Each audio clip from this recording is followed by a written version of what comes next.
1 से 100 तक तो हमने जान लिया। 1 से 100 तक की संख्या या भाज्य कितनी होंगी? कल हमने ये जाना था कि 1 से 25 तक टोटल कुल मिला के कितनी भाज्य संख्याएं होती हैं? 9 भाज्य संख्याएं। 1 से 50 तक कुल मिला के 15 भाज्य संख्याएं, और 1 से 100 तक 25 अभाज्य संख्याएं होंगी। अभाज्य संख्या वो होती है जिनमें खुद के और एक के सिवा किसी और का भाग ना जाए। ठीक है, 2 ही भाजक होने चाहिए अभाज्य संख्या के। अब इतनी बात तो ठीक है, लेकिन इसके आगे अगर आपसे ये पूछ लिया जाए कि कोई संख्या अभाज्य है या नहीं है, इसको कैसे चेक करेंगे? जैसे मान लो आपसे ये पूछ लिया जाए कि 101 अभाज्य है या नहीं है, इसको कैसे चेक करें? बताओ। अब तक तो आप अपने नॉलेज के हिसाब से काम कर रहे थे कि अभाज्य है या नहीं है। ठीक है, 101 अभाज्य है या नहीं है, इसको चेक करें तो कैसे चेक करें? बताओ, कोई आइडिया है? जैसे मान लो आपसे पूछ लूं 727, ये अभाज्य है या नहीं है, इसको कैसे चेक करें? भाग दे दे के देखें किस किस का, किस किस का देखें। मान लो 233 का जा रहा हो, किसी का जा रहा हो, इनके तो पढ़े ही नहीं आते, तो फिर क्या करें बताओ? हैं? क्या करें अभाज्य को चेक करने के लिए? देखो, जब कभी भी हमें किसी संख्या को ये चेक करना हो कि वो अभाज्य है या नहीं है, जैसे मान लो 101 से बता देता हूं। किससे बताएं? 101। 101 से छोटी वर्ग संख्या देखनी है हमेशा। 101 से छोटी वर्ग संख्या स्क्वायर नंबर क्या होगा? 100। और उसका वर्गमूल देखना है। 100 का वर्गमूल कितना? 10। बोलो क्लियर। 10 तक की अभाज्य संख्याएं लिख लो सारी, 2, 3, 5 और 7। फिर से देख लेना मैंने क्या किया। या तो उस खुद संख्या का वर्ग संख्या हो तो उसका वर्गमूल ले लो खुद का। अब इस ये वर्ग संख्या है क्या? नहीं है। वर्ग तो वो होता है जैसे 5 का 25, 6 का 36, 7 का 49, इस प्रकार से। तो कुल मिला के मैं यहाँ ये कह सकता हूं कि जो भी संख्या दी गई है या तो खुद वर्ग संख्या हो तो उसका वर्गमूल ले लो। अगर ये खुद वर्ग संख्या नहीं है तो इससे जस्ट छोटी, इससे छोटी वर्ग संख्या क्या है? 100, और उसका वर्गमूल लेंगे स्क्वायर रूट। तो 100 का वर्गमूल कितना आया? 10 आ गया। 10 से छोटी सारे प्राइम नंबर लेंगे और इनका भाग देकर चेक करेंगे 101 में।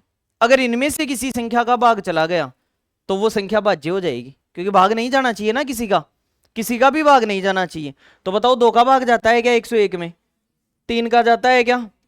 5 के लिए आखिरी 0 या 5 होना चाहिए? नहीं। 7 का अभाज्य संख्या है। क्या है? अभाज्य। अब एक बड़ा नंबर मान के दिखाता हूं। जैसे मान लो आपको अभाज्य संख्या को चेक करना हो तो 121 मान लो कोई संख्या है, और आपको जहां अभी तो पता है 11 का स्क्वायर है तो भाज्य हो गई, 11 का भाग चला गया ना। मान लो आपको नहीं पता कि ये भाज्य है या अभाज्य, तो आप या तो इसका खुद का वर्गमूल निकलता हो या इससे छोटी वर्ग संख्या लो। तो 121 का खुद का निकलता है क्या? वर्ग संख्या है क्या ये खुद? सबसे पहले तो वर्ग सीख लो। 1 का वर्ग कितना होगा? 2 का, किसी भी संख्या को 2 बार गुणा करने से वर्ग बन जाता है खुद का। 3 का, 4 का, 5, 6, 7, 8, 9, 10, 11, तो ये क्या लिखा हुआ है? 121 ही तो है। 12, 13, 14, 15, 16, 17, 18, 19, 20, 21, 22, 23, 24, 25, 26, 27, 28, 29, 30, 1 से 30 तक के ये वर्ग हैं। वेरी इंपॉर्टेंट, ठीक है, याद होने चाहिए, दिमाग में हमारे रहने चाहिए। बाद में लिख लेना, जब वर्ग वर्गमूल पढ़ाएंगे, घन मूल पढ़ाएंगे, उनमें लिखाएंगे। ठीक है, तो अब देखो इसमें 121 है तो ये सारी वर्ग संख्याएं हैं, ये सारी क्या है? और ये जिसका वर्ग है वो इनका वर्गमूल है। जैसे 11 का वर्ग 121 है तो 100 का वर्ग 21 का वर्गमूल क्या हुआ? 11। इस प्रकार से जैसे 5 का वर्ग 25 है तो 25 का वर्गमूल क्या हुआ? 5। बोलो क्लियर। ऐसे ही मैंने कहा कि जो भी दी गई संख्या है या तो वो खुद वर्ग संख्या हो, तो है क्या ये वर्ग संख्या? है, तो उसका वर्गमूल निकाल दो। अगर खुद ना हो, जैसे 101 नहीं था, तो उससे छोटा वर्ग संख्या देखो कौन सी है, तो ये खुद है तो खुद का ही वर्गमूल ले लो। कितना? और इस 11 तक की सारी संख्याएं अभाज्य देखो कौन कौन सी आती हैं। तो 11 तक के कौन कौन आता है? 2, 3, 5, 7, और इसको भी ले लो। किसको? 11 को। बताओ 2 का भाग जाता है क्या इसमें? 3 का 2, 12, 1 बच गया, नहीं जा रहा। 5 में 0 या 1 होना चाहिए, आखिरी अक्षर नहीं जा रहा। 7 का 2, 7 एकम 7, 5 51 नहीं जा रहा, 11 का 2 चला गया। अगर किसी संख्या का भाग चला गया तो वो क्या हो गई, भाज्य हो गई, अभाज्य नहीं रही। और अगर इनका भी भाग नहीं जाए तो फिर आप इस बात की गारंटी ले सकते हो कि संख्या क्या है, अभाज्य है। बोलो क्लियर। जैसे एक बड़ा एग्जांपल और ले लेते हैं, मान लो ये तो अभी 121 लिया, अभी हमने एक संख्या मानी थी 727, ये संख्या थी हमारे पास। और अगर आपसे कहा जाए कि ये संख्या अभाज्य है या भाज्य है, तो सबसे पहले तो इसके आसपास वर्ग देखो, ये खुद वर्ग संख्या है या नहीं है, बताओ। यहां पर 729 बड़ा है, बड़ा नहीं लेना, ये 727 ही है, मैंने 727 ही लिखा था ना अभी। हाँ, तो इससे छोटी संख्या 729 बड़ी है, तो छोटी क्या हुई, किसका हुआ, 26 का। किसका हुआ, तो 26 तक की सारी अभाज्य संख्याएं लिखो, 26 तक की। तो कौन कौन सी होंगी बताओ, 2 3 5 7 11 13 17 19 23, ये हो गई सारी। इनका भाग दे दे के देखो, इनका भाग अगर चला गया तो भाज्य हो गई, और इनका भी भाग अगर नहीं गया तो क्या रहेगी, अभाज्य रहेगी। जैसे 2 का भाग के लिए सम संख्या चाहिए तो नहीं गया, 3 का भाग दो, 3 दूनी 6 12 नहीं गया, 5 का भाग दो 0 या 5 है नहीं गया, 7 का भाग दो 7, इसमें भी नहीं गया, 11 का भाग दो 11 छिके 66 67 नहीं गया, 13 का भाग दो 13 पंजे 65 नहीं गया 77 में, 17 का दो 17 चौक 68, बचा कितना 4, 47 में नहीं गया, 19 का दो 19 का 3 गुना 57, तो 15 आ गया 157 नहीं गया, 23 का दो 23 69, 3 बच गया नहीं गया। अभाज्य संख्या घोषित कर दो इसको। अगर इनका भाग नहीं जाता है तो अभाज्य को डिक्लेयर कर सकते हो आप, भाग चला गया तो भाज्य हो जाती। जैसे नेक्स्ट एक और एग्जांपल समझाता हूं, अभाज्यता की चेक करना। अब तक तो हमने रट ली 100 तक की, तो 100 तक की तो देख ली हमने कि 1 से 25 तक 9 होती है, 1 से 50 तक 15 होती हैं, और 1 से 100 तक 25 होती हैं, ये तो हमने याद कर ली। लेकिन रैंडम आ जाएगी ये भाज्य है या नहीं है, जांच करके बताओ, या निम्न में से कौन सी संख्या भाज्य है, ऑप्शन दे देगा 4, और उनमें भाज्य संख्या चेक करनी है। जैसे मान लो मैं आपको दे देता हूं, ये बताना है एक बार ये भाज्य है या भाज्य है, चेक करके बतानी है। तो क्या करेंगे, 111 से छोटी वर्ग संख्या, ये खुद तो है नहीं वर्ग संख्या, तो 111 से छोटी 100, 100 का वर्गमूल, 10 तक की सारी अभाज्य संख्याएं लिखो, 2 3 5 और 2, तो कह रहा है कि मेरे लिए तो सम संख्या चाहिए, सम के बिना मैं भाग ही नहीं दूंगा, ये भी सम संख्या है। अब 3 का भाग दो, 3 3 9, 2 बचा 21, 7 21, 3 का चला गया, तो अब ये क्या हो गई, भाज्य हो गई। बोलो क्लियर। तो किसी भी संख्या, अगर कोई एन संख्या है, अगर आपसे डेफिनेशन पूछे तो परिभाषा में ये लिखवाऊंगा कि यदि कोई संख्या एन है, तो अगर एन खुद वर्ग संख्या है तो उसका वर्गमूल लेंगे, अगर एन खुद वर्ग संख्या है तो उसका क्या लेंगे, और अगर एन खुद वर्ग संख्या नहीं है तो उससे जस्ट छोटी वर्ग संख्या का वर्गमूल लेंगे, उससे जस्ट छोटा वर्ग संख्या कौन सी आएगी उसका क्या लेंगे, वर्गमूल। और उस वर्गमूल तक की सारी अभाज्य संख्याओं का भाग दे देकर चेक करेंगे एन के अंदर। अगर किसी का भाग चला गया तो संख्या भाज्य हो गई, और अगर उनका भी भाग नहीं गया तो संख्या क्या होगी, अभाज्य। बोलो क्लियर। डेफिनेशन बाद में लिखाऊंगा, पहले 3 क्वेश्चन दे रहा हूं, तीनों आप मुझे चेक करके बताओगे कौन सी भाज्य है और कौन सी अभाज्य। रफ में लिखना, अभी फेर में मत लिखना, पहले मैं डेफिनेशन करवाऊंगा फिर क्वेश्चन दूंगा फेर में करने के लिए। अभी रफली बताओ मुझे, इस संख्या के बारे में बताना है, ये भाज्य है या अभाज्य, इस संख्या के बारे में बताना है भाज्य है या अभाज्य।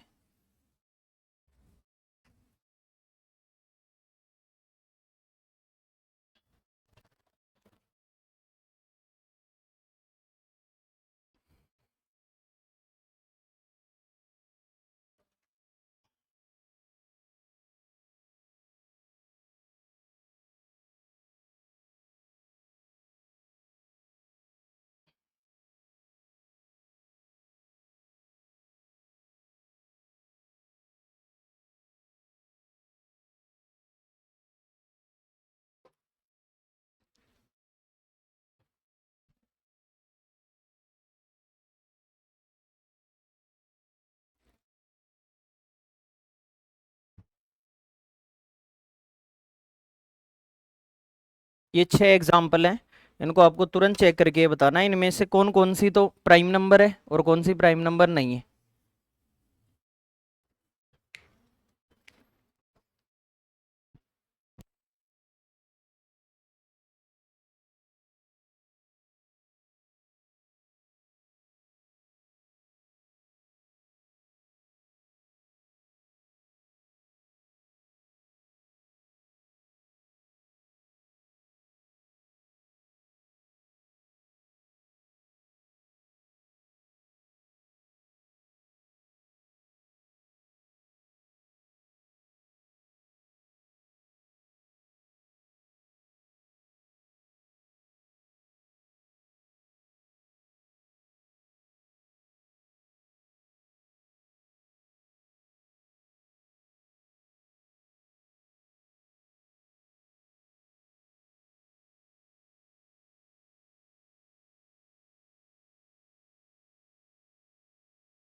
को देखो, अगर इसको चेक करें अपन तो 517 खुद वर्ग संख्या नहीं है, इससे छोटी वर्ग संख्या बताओ 576 किसका? अच्छा 576 बड़ी हो गई, छोटी संख्या क्या होगी? 484 किसका? 22 का, 22 का होगा ना। तो 22 तक की सारी अभाज्य संख्याएं ले लो, 2 3 5 7 11 13 17 19, बोलो यही होंगी। इन सब का भाग दे दे के चेक करेंगे, 2 से तो देखते ही बताऊंगा कि भाग है, क्योंकि 2 4 6 8 0 चाहिए तभी जाएगा।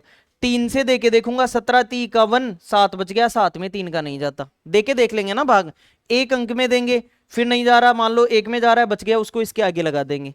जैसे 3 एकम 3, बचा कितना? 2, 2 को इस एक के आगे लिखेंगे तो 21 बन गया। अब 3 का भाग देंगे 7 बार, पूरा चला गया, अब 7 में देंगे, 7 में नहीं जा रहा। क्लियर, यहां से पता लग गया। 5 के लिए आखिरी अक्षर 0 या 5 नहीं है तो नहीं जा रहा। 7 के लिए भाग दो, 7 7 7 49, 27 में नहीं जा रहा। 11 का 4 गुना 44, बचा कितना? 7 बच गया क्या? 77। 11 का भाग तो चला गया, इसमें चला गया ना भाग, तो ये संख्या क्या हो गई? भाज्य हो गई। बोलो क्लियर। अगर किसी संख्या का भाग चला गया तो भाज्य हो जाएगी, और नहीं गया तो अभाज्य रहेगी। ठीक है। 343, 343 से छोटी वर्ग संख्या 324 किसका? 18 का। 343 से छोटी वर्ग संख्या 324 किसका? 18। सामने ध्यान दें जब समझाएं तो।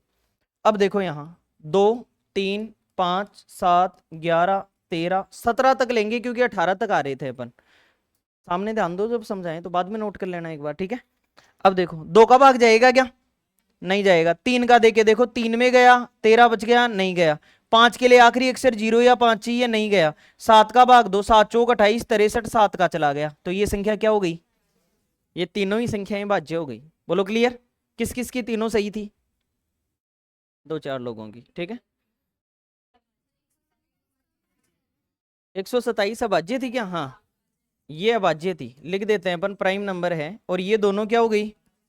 भाज्य हो गई, इन दोनों में भाग चला गया। अब चलो आगे चेक करते हैं। 143, 143 से छोटा वर्ग संख्या 121, 121 किसका? 11 का।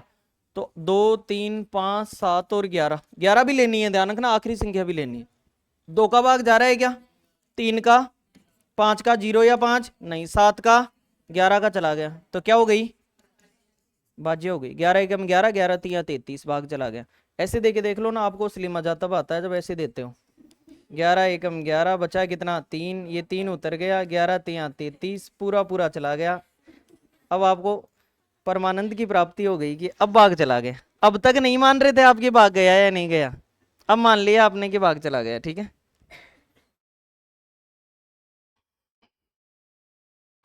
अब देखो 237 से छोटी वर्ग संख्या 225 किसका?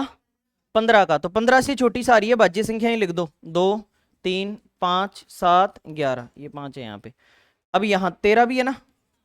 अब 2 का भाग दो, समय क्या? नहीं है तो नहीं जाता। 3 का दो, 7 3 21 27, 3 का ही चला गया, ये लो यही खत्म। मतलब कितना इजी काम है कि आगे चेक ही नहीं करना। क्यों नहीं करना? क्योंकि एक संख्या भी अगर भाग देने वाली मिल जाएगी तो भाज्य हो जाएगी, तो इसलिए आगे चेक ही क्यों करें, चाहे और भी भाग चला जाए तो हमें क्या मतलब है। ठीक है। ऐसे ही 241, ये क्या रही? अभाज्य या भाज्य? भाग चला गया तो भाज्य हो गई। ठीक है। Composite number. यहाँ 241 से छोटी वर्ग संख्या वही 225, 225 यही सारे, इनका भाग देना पड़ेगा। 2 3 5 7 11 और 13। बताओ 2 का जा रहा है क्या? 3 का, 8 3 24, 1 बच गया, नहीं। 5 का 0 या 5 नहीं। 7 का, 7 3 21, 3 31 नहीं जा रहा। 11 का, 11 दूनी 22 और कितना बचा? 2 21 नहीं जा रहा। 13 का, 13 एकम 13, 11 बचा, 111 नहीं जा रहा। अब अज्य है, क्या रहेगी? बोलो क्लियर। अब आपके पूरी बात समझ में आ गई। अब इसको मैं लिखवा दूं आपको, लिखो शांति से लिखो।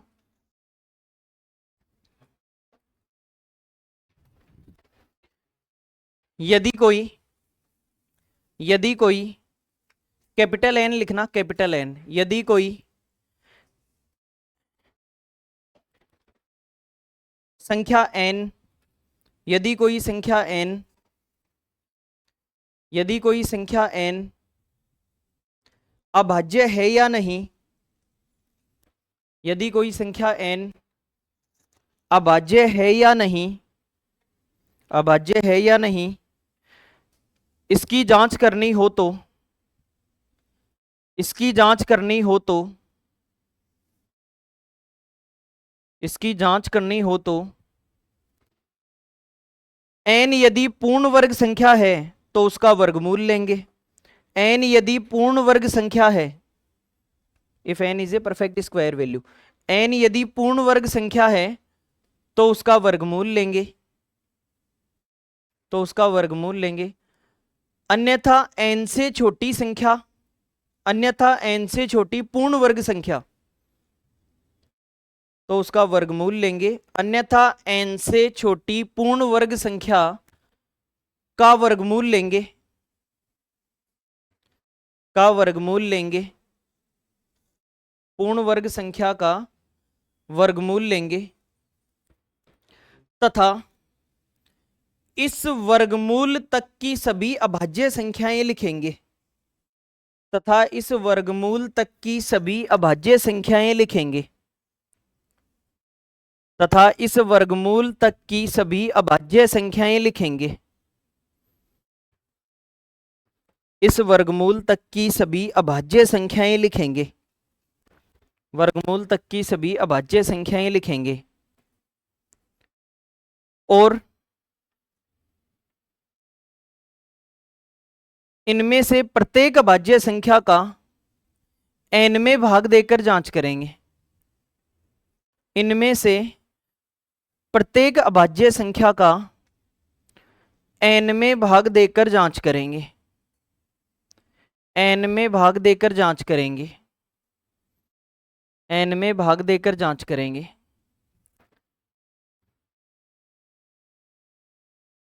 यदि यदि किसी भी अभाज्य संख्या का भाग n में नहीं जाए, यदि किसी भी अभाज्य संख्या का भाग n में नहीं जाए,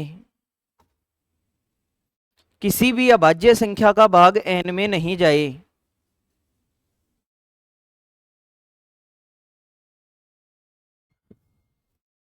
तो संख्या n अभाज्य संख्या होगी। अभाज्य को ब्रैकेट में मतलब ऊपर कोमा लगा देना दोनों तरफ, तो संख्या n अभाज्य संख्या होगी, तो संख्या n अभाज्य संख्या होगी, संख्या n अभाज्य संख्या होगी। और यदि इनमें से किसी अभाज्य संख्या का भाग चला जाए, और यदि इनमें से किसी अभाज्य संख्या का भाग चला जाए, इनमें से किसी अभाज्य संख्या का भाग चला जाए, if n is divisible by any prime number, किसी अभाज्य संख्या का भाग चला जाए तो संख्या भाज्य हो जाएगी, तो संख्या भाज्य हो जाएगी, तो संख्या भाज्य हो जाएगी। Then the number will be composite, तो संख्या भाज्य हो जाएगी। ठीक है, लिख दिया पूरा, जो लिखवाया उसको फिर रिपीट करता हूं मैं, फिर सुन लेना। एक n अंकों की संख्या है, अगर वो खुद वर्ग संख्या है तो उसी का वर्गमूल ले लो, और अगर खुद वर्ग संख्या नहीं है तो उससे छोटी पूरी वर्ग संख्या को, पूर्ण वर्ग संख्या का वर्गमूल लो, और उस वर्गमूल तक की सारी अभाज्य संख्याएं लिखो, और अभाज्य संख्याओं का भाग दे दे के चेक करो। अगर किसी का भाग चला गया तो भाज्य हो गई, और अगर इनका भी भाग नहीं किया, इन्होंने भी वेरीफाई कर दिया, इसका मतलब अब वो अभाज्य ही रहेगी, उसमें किसी का भी भाग नहीं जाएगा। बोलो क्लियर है इतना? अब मैं लिखवा रहा हूं सवाल, लिखो निम्न में से कौन कौन सी संख्या अभाज्य है बताओ, निम्न में से कौन कौन सी संख्या अभाज्य है बताओ, निम्न में से कौन कौन सी संख्या अभाज्य है बताओ।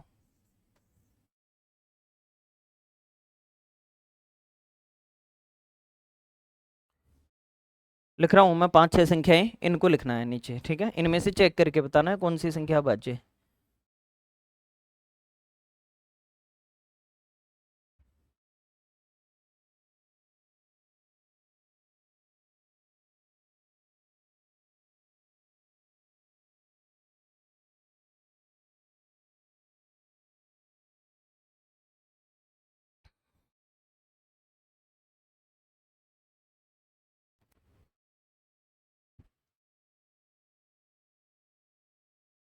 ठीक है, इन सबको लिखो, इनमें बताओ, आप चेक करके लिख देना आगे कौन सी भाज्य है कौन सी अभाज्य है।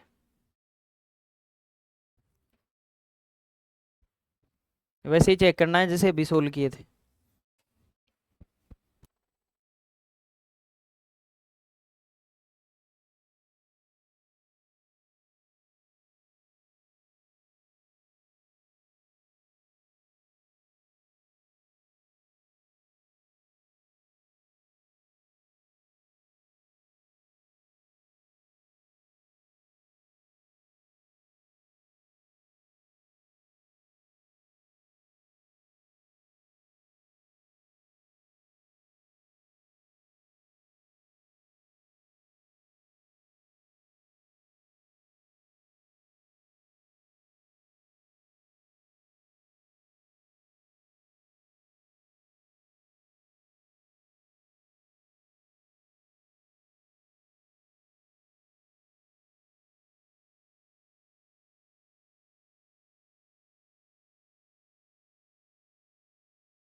ठीक है, हो जाने चाहिए थे इतनी देर में।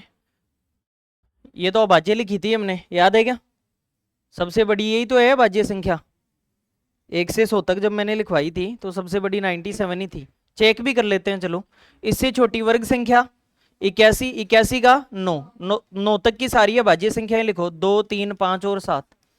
2 का भाग जाता है नहीं, 3 का भी नहीं, 5 का भी नहीं, 7 का भी नहीं, तो क्या हो गई बताओ? अभाज्य हो गई। 117 से छोटी वर्ग संख्या 100, 100 का वर्गमूल 10 तक यही संख्याएं आ जाएंगी, 2, 3, 5 और 7। 2 का भाग 2 जा रहा है क्या? 3 का 2 जा रहा है क्या? जा रहा है, तो ये भाज्य हो गई। 3 का भाग चला गया तो ये भाज्य हो गई, भाग दे के देख लेना 3 का। नेक्स्ट 161, 161 से छोटी वर्ग संख्या 144, 144 का अंडर रूट 12, 12 तक की चेक करो। 2, 3, 5, 7 और 11 तक चेक करना पड़ेगा हमें, ये संख्याएं हैं। 2 का जाता है क्या? 3 का, 5 का नहीं, 7 का जाता है, 7 का चला गया तो भाज्य हो गई संख्या। 211 से छोटी वर्ग संख्या 196, 14 का। तो इस 14 तक की आपको सारी अभाज्य संख्याएं लिखनी है, 2, 3, 5, 7, 11 और 13। 2 का जाता है क्या?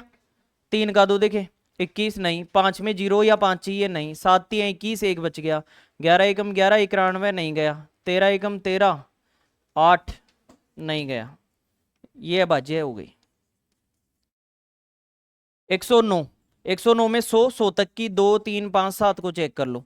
2 का नहीं जाता, 3 का 9, 19 नहीं जाता, 5 का नहीं जाता, 7 का देखो 7 एकम 7, 39 नहीं जाता। यहां देखो, इससे छोटी वर्ग संख्या 64, 64 का वर्गमूल 8, 8 तक चेक करो, 2, 3, 5 को ही देखना है और 7 को। 2 का भाग जाता है क्या? नहीं, 3 का भी नहीं, 5 का भी नहीं, 7 का भी नहीं, ये भी क्या हो गई? ये दोनों ही अभाज्य हो गए। किस किस के 6 के 6 सही थे, हाथ ऊपर करें। ठीक है, वेरी गुड। 5 किसके सही थे?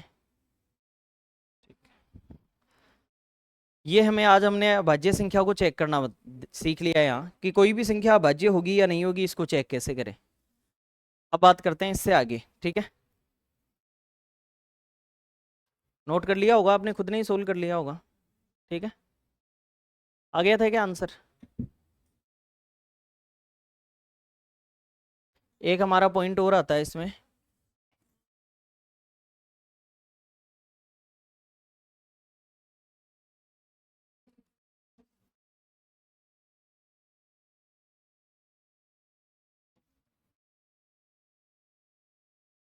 परिमेय संख्या, रेशनल नंबर,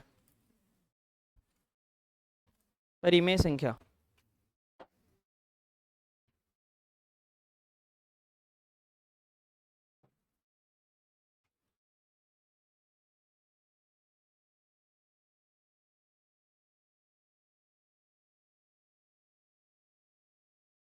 हमने कल 10 अंकों को सम्मिश्र संख्याओं में डाला था ना, और सम्मिश्र संख्याओं के कितने भाग किए थे? वास्तविक और ये वास्तविक का भाग है। मतलब बाद में काफी समय बाद बनाया कि वास्तविक के दो पार्ट और कर दिए। परिमेय और अपरिमेय दोनों ही किसका पार्ट होती हैं? वास्तविक संख्याओं का पार्ट होती हैं, क्योंकि ये रिजल्ट बदलती हैं। वास्तविक वो होती हैं जो रिजल्ट बदलती हैं। तो सर परिमेय की क्या परिभाषा दी गई? यदि किसी भी संख्या को हम भिन्न के रूप में लिख दें, और उस भिन्न को मैथमेटिकल परिभाषा में क्या लिख दिया? पी बटे, आपने ये पढ़ा होगा, यदि किसी भी संख्या को पी बटे क्यू के रूप में लिखा जा सके तो वह संख्या क्या होगी? परिमेय। जैसे 3/5 एक क्या है बताओ? परिमेय संख्या। 1/2 क्या है? 6 एक क्या है? बटे एक तो लिख ही सकते हैं। बटे एक तो किसी के नीचे भी अपोन में एक लगाओगे तो वही संख्या रहती है हमेशा। 4/1 4 आता है, 5/1 5 आता है, तो 6/1 का उत्तर अलग थोड़ी निकल जाएगा, 6 ही तो आता है। तो 6 को मैं तुरंत ही, अगर आपसे ये कहे 7 क्या है, तो परिमेय संख्या है। क्यों? पी बटे क्यू का है, तो आप कह दोगे ये लो पी बटे क्यू। बोलो क्लियर? आपके अकॉर्डिंग पी बटे क्यू हो ये जरूरी नहीं है, बन भी सकता है क्या? जैसे मान लो आपको अंडर रूट में 4 दे दिया, आपसे पूछ लिया परिमेय है या नहीं है? ये फिर सुन लेना, ये परिमेय है या नहीं है? देखो ये बन सकता है क्या? अंडर रूट 4 का मान कितना, और 2 को क्या लिख सकते हैं? परिमेय है। तो अंडर रूट 4 परिमेय है। बोलो क्लियर है? आपसे मैंने ये नहीं कहा कि परिभाषा की जो पी बटे क्यू के रूप में हो, मैंने कहा ऐसी संख्या जिसे पी बटे क्यू के रूप में लिखा जा सके। किसके रूप में? पी बटे क्यू के। होना जरूरी नहीं है, हम कुछ भी बदलाव करके उसको लिख सकते हैं। तो मैंने क्या किया? लिख दिया, अंडर रूट 4 को 2 लिख दिया और 2 को 2/1 लिख दिया, तो लिखने से वो पी बटे क्यू बन गई। बोलो क्लियर? जिस भी संख्या को, और पी बटे क्यू का मतलब सीधा सीधा आसान भाषा में ये कह दो कि जिस भी संख्या को किसके रूप में लिखा जा सके? भिन्न के रूप में, फ्रैक्शन के रूप में अगर आप डिराइव कर सको तो वो संख्या हमेशा परिमेय संख्या कहलाएगी। ये आई कहां से? ये जब हमने सारी मैथ का पूरा क्लासिफिकेशन पढ़ लिया, उसके बाद में मैथमेटिशियन आए और उन्होंने ये कहा कि जिसको पी बटे क्यू के रूप में लिखो उसको परिमेय कह दो, और जिसको नहीं लिख पाओ उसको अपरिमेय कह दो। इतना सा कहा, तो बोला सर ये किसका पार्ट करें फिर? तो ये फिर उन्होंने कहा कि इनको कहीं भी रखोगे तो रिजल्ट बदलेगा, चाहे परिमेय हो चाहे अपरिमेय हो, कहीं भी लिखोगे तो रिजल्ट बदलेगा। और रिजल्ट बदलने वाली काल्पनिक थी या वास्तविक? तो वास्तविक में रख दो इनको। बोलो क्लियर है? तो इसमें पहले परिभाषा लिखेंगे इसकी, लिखो परिमेय संख्या, हेडिंग डालने के बाद परिभाषा लिखो, डेफिनेशन।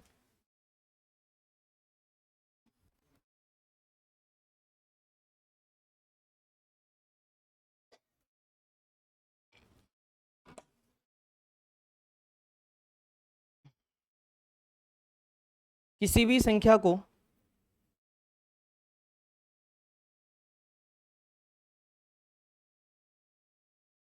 किसी भी संख्या को किसी भी संख्या को पी बटे क्यू के रूप में लिखा जा सके, किसी भी संख्या को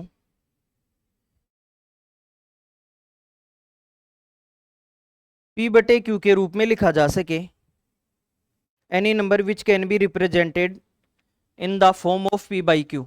किसी भी संख्या को पी बटे क्यू के रूप में लिखा जा सके तो वह परिमेय संख्या कहलाएगी, तो वह परिमेय संख्या कहलाएगी।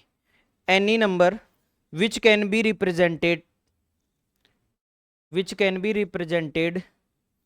इन the form of P by Q, in the form of P by Q.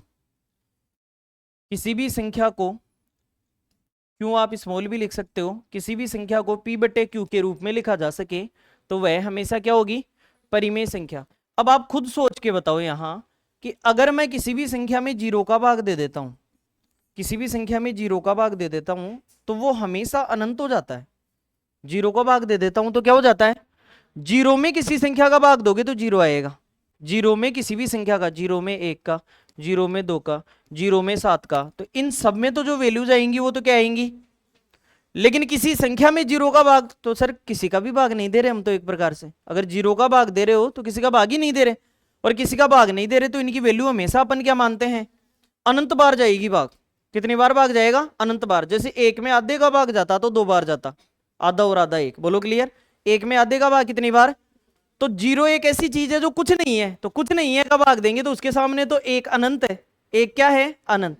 तो कोई भी चीज किसी संख्या में अगर जीरो में किसी संख्या का भाग देते हैं तो जीरो मान लेते हैं, लेकिन किसी संख्या में जीरो का भाग देते हैं तो क्या आता है, अनंत। तो अगर आप p बटे q के रूप में लिख दोगे तो q कभी भी जीरो हो सकता है क्या। अगर नीचे वाली को जीरो लिखने से आपका आंसर क्या बन जाएगा, तो फिर आप कैसे पता कर पाओगे p बटे q है या नहीं है, आप पता ही नहीं कर पाओगे कि p बटे q है या नहीं है। तो इसलिए आपसे यह कहा गया कि किसी भी संख्या को p बटे q के रूप में लिखा जा सके वह परिमेय संख्या कहलाएगी, जहां q क्या नहीं होना चाहिए, जीरो नहीं होना चाहिए। ब्रैकेट में ये लिख देना, जहां q क्या नहीं होना चाहिए, zero, where q is not equal to zero.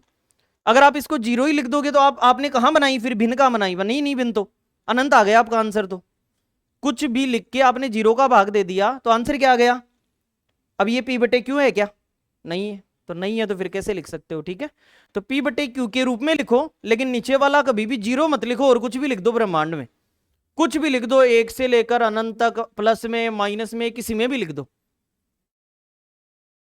और p और q को आप पूर्णांक, जहां q जीरो नहीं होना चाहिए और p और q इंटीजर पूर्णांक होने चाहिए, p और q क्या होने चाहिए, पूर्णांक। और पूर्णांक प्लस में भी होते हैं, और मैंने कहा था ना 3 पार्ट किए थे, धनात्मक ऋणात्मक और जीरो, धनात्मक ऋणात्मक, और फिर 2 पार्ट और किए थे, समपूर्णांक और विषम पूर्णांक। ऐसे ही मैं कह रहा हूं कि p और q पूर्णांक में से हो सकता है, तो पूर्णांक में से हो सकता है तो प्लस में भी हो सकता है और माइनस में भी हो सकता है, ये बात भी नोट कर देना।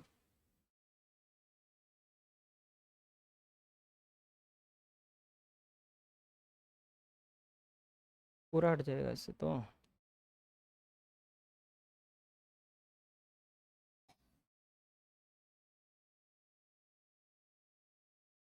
अब हमें इसके एग्जाम्पल ध्यान होने चाहिए कि हम एक उदाहरण क्या लिखें कि परिमेय संख्या कैसी होगी। तो मैं आपसे पूछता जाऊंगा, आप मुझे बताते चलना, अभी साथ के साथ लिखना मत, क्योंकि कई बार हो सकता है मैं अपरिमेय का उदाहरण लिख दूं आपको चेक करने के लिए कि आपको आ रहा है या नहीं आ रहा। ये क्या है बताओ, परिमेय या अपरिमेय,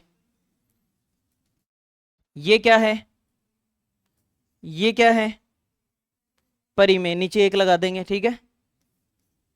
ये क्या है, 16 का अंडर रूट 4, 4 बटे 1 लिख देंगे। ये क्या है, परिमेय या अपरिमेय, ये वर्ग संख्या नहीं है इसलिए इसका अंडर रूट नहीं निकलेगा, नहीं निकलेगा तो ये अपरिमेय हो गई। ये क्या हो गई, यहां इसके एग्जाम्पल में नहीं आएगी ये संख्या, ठीक है। ये क्या है, परिमेय या अपरिमेय, बताओ। देखो इसमें क्या है, p माइनस का है और q किसका है, प्लस का। और मैंने कहा p और q दोनों भी माइनस में हो तो चलेगा, दोनों प्लस में हो तो चलेगा, एक प्लस में हो एक माइनस, कुछ भी हो आप, बस जीरो मत लो नीचे वाले को, क्या नहीं लेना, बाकी बिन बना दो, प्लस में हो जाए माइनस में हो। सर क्या पता माइनस, ये लिख रखा है ना, ये हमें गारंटी देता है कि खुले खेलो। ये कह रहा है यहाँ पर कि मैं पूर्णांक को कुछ भी आ सकता हूँ, p और q का मान, p का मान भी प्लस में हो सकता है और माइनस में कितना भी, और q का मान भी प्लस में और माइनस में। ये यहाँ पर ये हमें गारंटी देता है इस बात की। ये क्या है, परिमेय या अपरिमेय, फिर सोच लो, परिमेय है क्या, कोई दिक्कत नहीं है, ऊपर वाला मान बड़ा है तो भी कोई दिक्कत नहीं। अनुचित भिन्न है बस, ये भिन्न भी 2 प्रकार की होती हैं, उचित भिन्न और अनुचित भिन्न। सही सही भिन्न तो वो होती है जिसमें भाग नहीं जाए, उचित भिन्न वो होती है जिसमें भाग नहीं जाए। यहां तो 22 में 7 का भाग जा रहा है, तो अनुचित भिन्न को हमेशा मिश्र भिन्न बना के लिख सकते हैं, जैसे 7 का भाग 22 में कितनी बार, 3 बार, बचा कितना, बटे में कितना, इसको ये लिखना ज्यादा सही रहेगा, 3 से 1/7। बोलो क्लियर। तो अनुचित भिन्न वो होगी जिसके अंदर भाग जा सके, नाम से ही पता लग रहा है उचित यानी एकदम सही, और एकदम सही वो होगी जिसमें भाग नहीं जाए। जैसे 1 में 7 का भाग नहीं जा रहा, नहीं जा रहा ना नीचे। अगर हर बड़ा है अंश से तो उचित भिन्न है, अगर हर बड़ा है अंश से तो क्या है, और अगर हर छोटा है और भाग जा रहा है तो फिर क्या है, अनुचित। और अनुचित भिन्न को कैसे बना के लिखना चाहिए, मिश्र भिन्न, मिश्रित भिन्न हो गई ये, मिश्र भिन्न बना के लिखना चाहिए। लेकिन यहां उचित और अनुचित की बात ही नहीं हो रही, आपको तो P/Q के रूप में लिखना है, लिख दिया क्या, बताओ, लिख दिया तो परिमेय है, चाहे ऊपर वाला मान बड़ा हो चाहे नीचे वाला मान बड़ा हो, ऐसे लिख सकते हैं अपन।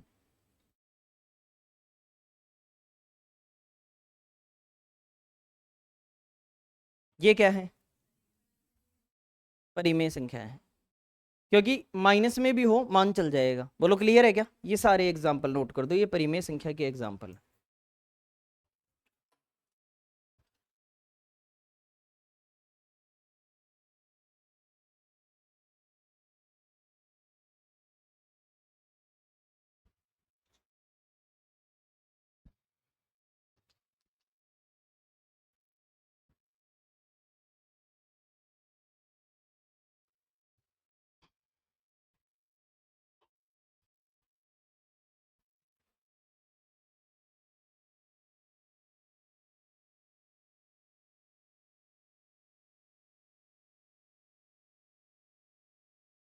ठीक है, सीख लिया ना आपने परिमेय। ये क्या है, परिमेय या अपरिमेय। परिमेय के पक्ष में कौन कौन है, हाथ ऊपर करें जो परिमेय के पक्ष में है, और अपरिमेय के पक्ष में कौन है वो हाथ ऊपर करें जो अपरिमेय के पक्ष में है। कोई नहीं है अपरिमेय के पक्ष में, बताओ, नहीं है क्या ये अपरिमेय। अच्छा परिमेय है, कैसे है परिमेय ये बताओ। पॉइंट हटा देंगे और यहाँ क्या लगा देंगे, अब ये P/Q बन गया। बोलो क्लियर है क्या।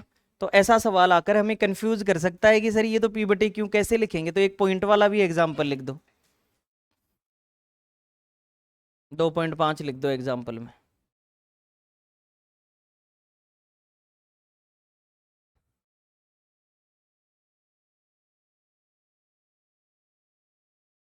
परिमेय है या अपरिमेय, ये अपरिमेय कह रहे हैं, परिमेय है या अपरिमेय, इसका भी पॉइंट हटा देंगे।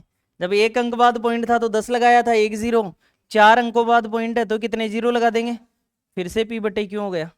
बोलो क्लियर, ये भी परिमेय है।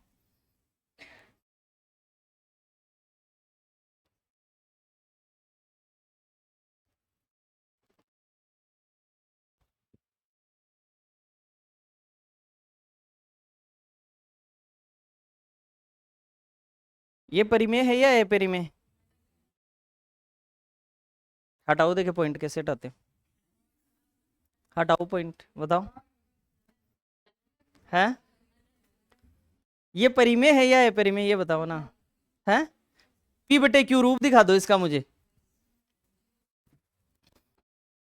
भैया अनंत तक जा रहा है, 8 चलता ही जा रहा है, रुक नहीं रहा। अब मुझे दिखा दो ये P/Q रूप, मैंने उसका दिखा दिया पॉइंट हटा के, इसमें क्या करें। हम्म,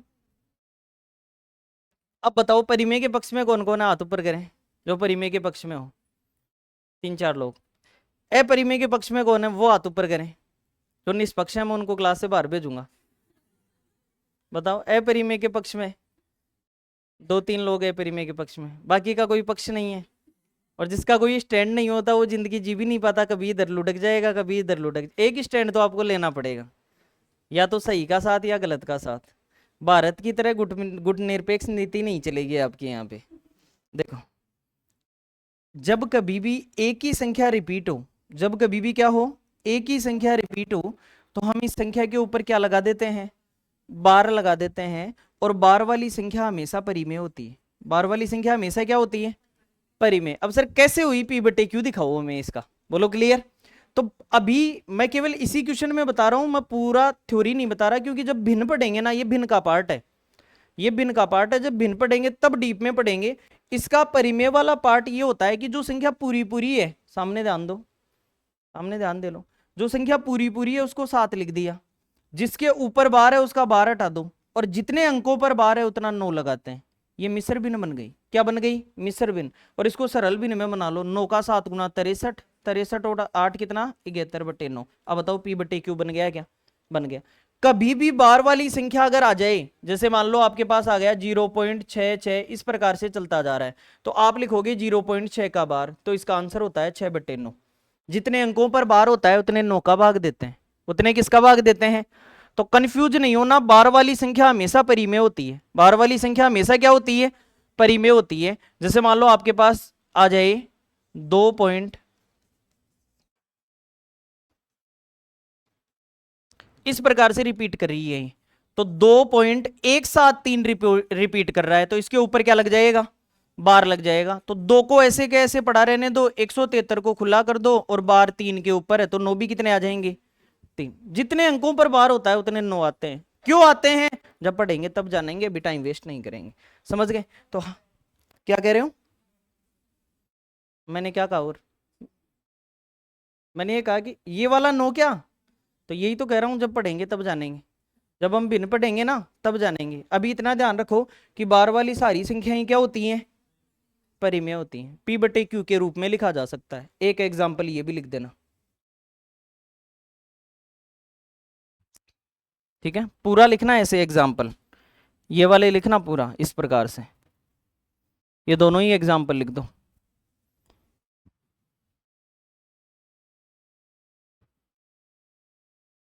जब ये पढ़ाएंगे तो सारा बताएंगे कि ये 3 9 कहाँ से है, 1 9 कहाँ से है, जितनी भी बार जहां से आएगा सारी चीजें आपको बता देंगे उस समय।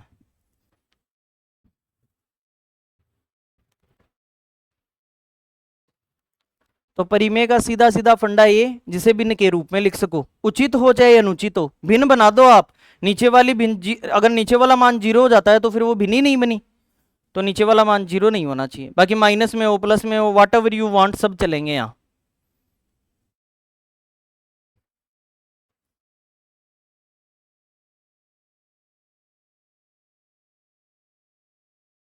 हेडिंग डालो अपरिमेय संख्या।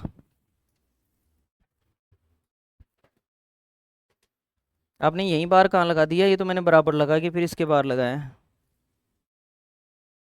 आपने यही बार लगा दिया इसी में लास्ट वाले की, और इसको आपने ना अनंत तक चलाया। चलाया क्या? इधर देखो, अनंत तक ही चला दिया।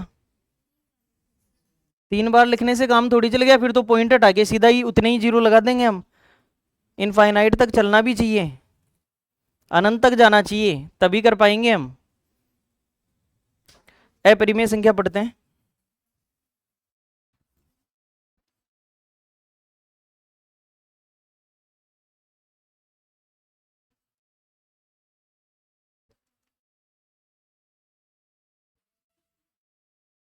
इरेशनल नंबर, और जो परिमेय है उसका उल्टा अपरिमेय है। इरेशनल नंबर जो परिमेय है उसी का उल्टा अपरिमेय है। लिखो इसमें परिभाषा में, यदि किसी संख्या को, यदि किसी संख्या को p बटे क्यू के रूप में, यदि किसी संख्या को p बटे क्यू के रूप में नहीं लिखा जा सके, यदि किसी संख्या को p बटे क्यू के रूप में नहीं लिखा जा सके, नहीं लिखा जा सके, तो संख्या अपरिमेय संख्या कहलाएगी। तो संख्या अपरिमेय संख्या कहलाएगी। तो संख्या अपरिमेय संख्या कहलाएगी। अपरिमेय संख्या कहलाएगी। अपरिमेय संख्या कहलाएगी। p बटे क्यू, जहां पर क्या नहीं होना चाहिए? क्यू बराबर नोट 0, और p और q क्या होने चाहिए? पूर्णांक, इंटीजर होने चाहिए। ये भी बात नोट कर देना साथ में।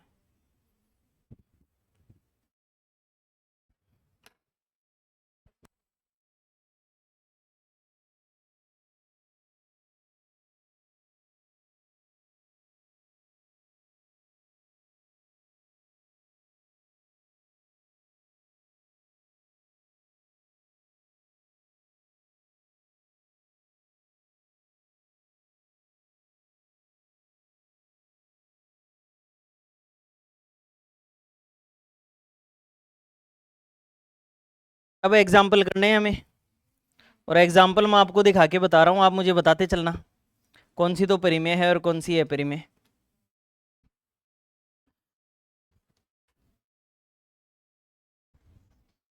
बताओ क्या है, परिमेय है या अपरिमेय? अपरिमेय क्यों है अपरिमेय? मैं बट्टे में एक लगा दूंगा, है मैं बटे में एक लगा दूंगा, ये कह रहा हूं, इसी के लगा दूंगा तो बन गई पी बटे क्यों, है ये पूर्णांक नहीं है, समझ गए, थोड़ा दिमाग लगा दो। ये ऊपर वाला क्या नहीं है, पूर्णांक वो होता है जो गिनती में चलता है, 1 2 3 4 5 6, इसमें रूट लगा हुआ है, क्या लगा हुआ है, पी और क्यू। आपने इंटीजर बोला है ना, पूर्णांक बोला है, तो ये पूर्णांक नहीं है ऊपर वाला मान, इसलिए नीचे एक लगाने से भी आंसर नहीं बन रहा। क्यों? क्योंकि इसका ऊपर वाला मान पूर्णांक नहीं है। बोलो क्लियर। तो √11 जो है ये अपरिमेय, √17 क्या है, √25 5 आ जाएगा, और 5/1 लिख देंगे, तो इसको तो हटाओ यहां से। पाई है, पाई का मान, मैं तो ये पूछ रहा हूं परिमेय या अपरिमेय, परिमेय या अपरिमेय?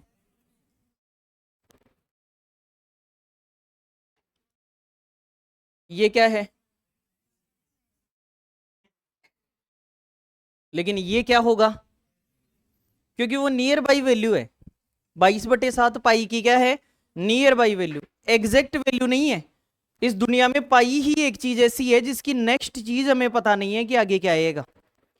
जैसे पाई की जो वैल्यू होती है वो नियर बाई वैल्यू, हम लगभग वैल्यू लेते हैं 22/7, वरना मान तो आता है 3.14, फिर आगे क्या आएगा हमें नहीं पता, नेक्स्ट डिजिट हमें पता नहीं रहता, अगला अलग ही अंक आएगा।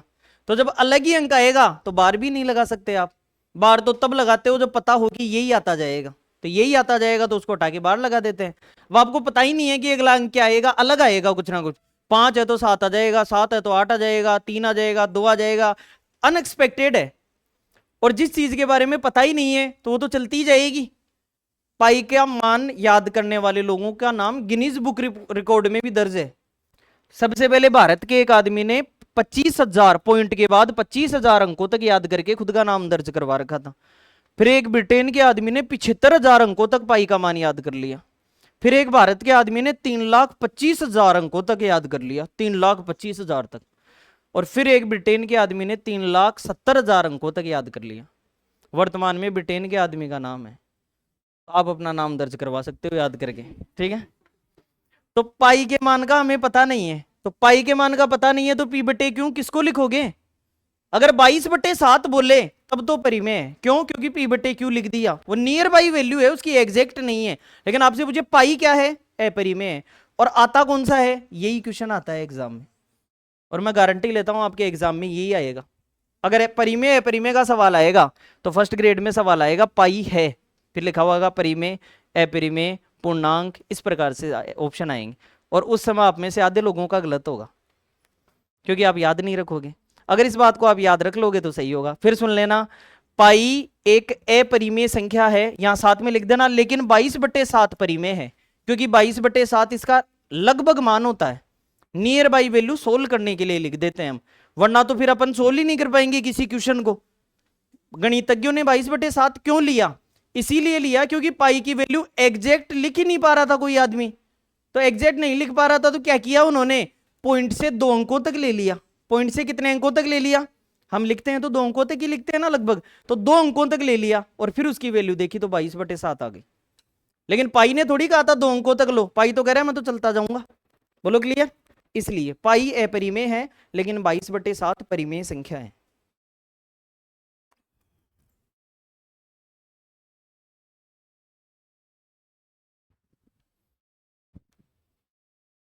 एक और एग्जाम्पल पूछ लेता हूं मैं आपसे, ये क्या है, परिमेय या अपरिमेय? ये परिमेय है या अपरिमेय, आप बताओ आगे। क्यों? पॉइंट को हटा के जितने अंकों बाद पॉइंट है इधर से उतने जीरो लगा देंगे, तो ये पी बटे क्यू बन गया। बोलो क्लियर। तो इसको हटाओ, यहाँ एग्जाम्पल में ये नहीं आएगा। तो फिर अगर ऐसा हो तो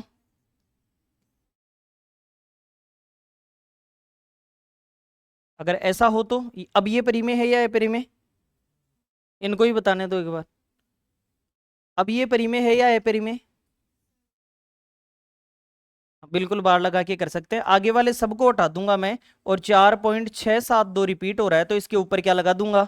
बार लगा दूंगा। और बार वाली हर संख्या परिमेय होती है, क्योंकि हटा के 9 लगा देंगे नीचे, तो बार वाली हर संख्या क्या होती है? परिमेय। तो ये भी यहाँ नहीं आ पाएगी। चलो ठीक है, इसके आगे बढ़ते हैं।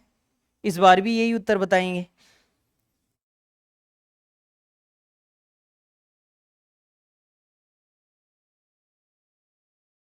ये परिमेय है या अपरिमेय?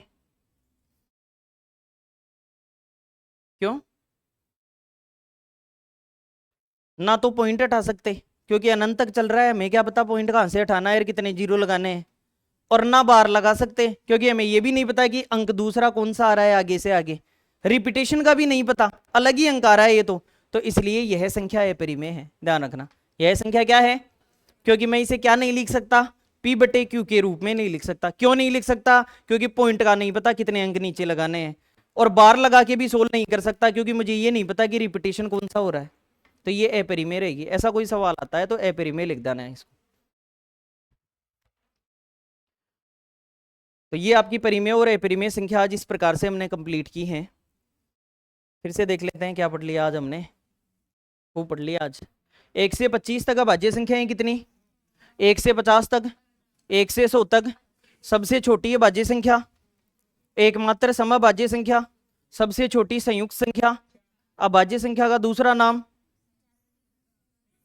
रूढ़ संख्या, भाज्य संख्या का दूसरा नाम संयुक्त संख्या। Very good. उसके बाद में मैंने ये वर्ग लिखवा दिए, याद होने चाहिए, 1-2 दिन में मैं रटवा दूंगा। अब देखो, उसके बाद में मैंने कहा कोई भी संख्या अभाज्य होगी या नहीं होगी, इसके लिए यदि n खुद वर्ग संख्या है तो उसका वर्गमूल ले लो। अगर वो खुद वर्ग संख्या नहीं है तो उससे छोटी वर्ग संख्या का वर्गमूल ले लो, और उस वर्गमूल तक की सारी अभाज्य संख्याएं लिख लो। भाग दे दे के चेक कर लो, यदि किसी का भाग चला गया तो भाज्य हो गई, और इन्होंने भी गारंटी ले ली कि हमारा भाग नहीं जा रहा, तो फिर वो अभाज्य ही रहेगी। बोलो क्लियर? उसके बाद में मैंने कुछ एग्जाम्पल्स करवाए आपको, जिसमें हमने चेक किया कि कौन सी अभाज्य संख्या, आपने चेक करके बताया था इन सब में। फिर नेक्स्ट, परिमेय संख्या, ऐसी संख्या जिसे किसके रूप में लिख सके? बस नीचे वाला मान क्या नहीं होना चाहिए, क्योंकि जीरो होने से मान क्या हो जाता है? अनंत हो जाता है। मान क्या हो जाता है? अनंत हो जाता है। और अनंत से आपकी पी बटे क्यू नहीं बनेगा। फिर मैंने कहा पी बटे क्यू होना जरूरी नहीं है, बन भी सकता है तो भी संख्या होगी। तो बन भी सकता है, जैसे √16 का अंडर रूट कितना, और 4 को 4/1 लिख देंगे, आंसर हमारे सामने होगा।